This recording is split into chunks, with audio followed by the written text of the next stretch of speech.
Hello ನಮಸ್ಕಾರ, ನಾನು Deepa. It was A lazy Sunday, so evening ನಾವು ಹೊರಟಿದ್ದು ರಾಮೆನ್ ಹೌಸ್ ಕಡೆಗೆ. ಆ್ಯಕ್ಚುಲಿ ತುಂಬ ಟೈಮಿಂದ ರಾಮೆನ್ ಟ್ರೈ ಮಾಡಬೇಕು ಅಂತ ವಿಶ್ ಇತ್ತು, ಬಟ್ ಮ್ಯಾಂಗ್ಳೂರಲ್ಲಿ ಸರಿಯಾದ ಪ್ಲೇಸ್ ಸಿಗ್ತಿರಲಿಲ್ಲ. ಫೈನಲಿ ಗೂಗಲಲ್ಲಿ ಹುಡುಕಿ ನಾವು ಹೊರಟದ್ದು ರಾಮೆನ್ ಹೌಸ್ ಕಡೆಗೆ. ಕೆಫೆ ಆಪೋಸಿಟ್ ಸೈಡಲ್ಲಿ ಸ್ವಲ್ಪ ಎದುರು ಬಂದರೆ ರಾಮೆನ್ ಹೌಸ್ ಸೈನ್ ಬೋರ್ಡ್ ಸಿಗ್ತದೆ. ರೋಡ್ ಸ್ವಲ್ಪ ನ್ಯಾರೋ ಇದೆ, ಅದರಿಂದ ಟೂ ವೀಲರೇ ಬಂದರೆ ಒಳ್ಳೆಯದು. ಪ್ಲೇಸ್ ಮಾತ್ರ ತುಂಬ ಸಖತ್ತಾಗಿತ್ತು. It was a cosy house.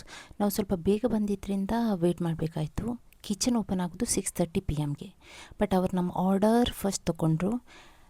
Ambience ಮಾತ್ರ ತುಂಬ ಚೆನ್ನಾಗಿತ್ತು. Seating, as you can see, seating was very nice. Chopstick, interior, every detail ತುಂಬ ಥಾಟ್ಫುಲ್ಲಾಗಿ ಥಿಂಕ್ ಮಾಡಿದರು. ಸ್ಟಾಫ್ ಕೂಡ ತುಂಬ ಫ್ರೆಂಡ್ಲಿ ಇದ್ದರು. ನಾವು ಆರ್ಡರ್ ಮಾಡಿದ್ದು ನೆರೆಟು ರಾಮೆನ್, ಲೆಸ್ ಸ್ಪೈಸಿ ಅಂತ ಮೆನ್ಷನ್ ಮಾಡಿದ್ವಿ. ಜೊತೆಗೆ ಮೆಗ್ರೋ drink, I don't know how to pronounce it, and cheesecake. ಫಸ್ಟಿಗೆ ಸರ್ವ್ ಆಯಿತು, which was grapefruit pulp, sparkling water with boba. Steel straw ಕೊಟ್ಟಿದ್ರು, straw with spoon, which was a nicest thing. Juice was around 230 rupees, I guess.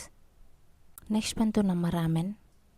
It contains noodles, some vegetable, chicken was very nice, and ಎಗ್ಗಲ್ಲಿ actually ನಾನು ಮತ್ತೆ notice ಮಾಡಿದ್ದು, ಅದರಲ್ಲಿ ramen house ಅಂತ stamp ಇತ್ತು.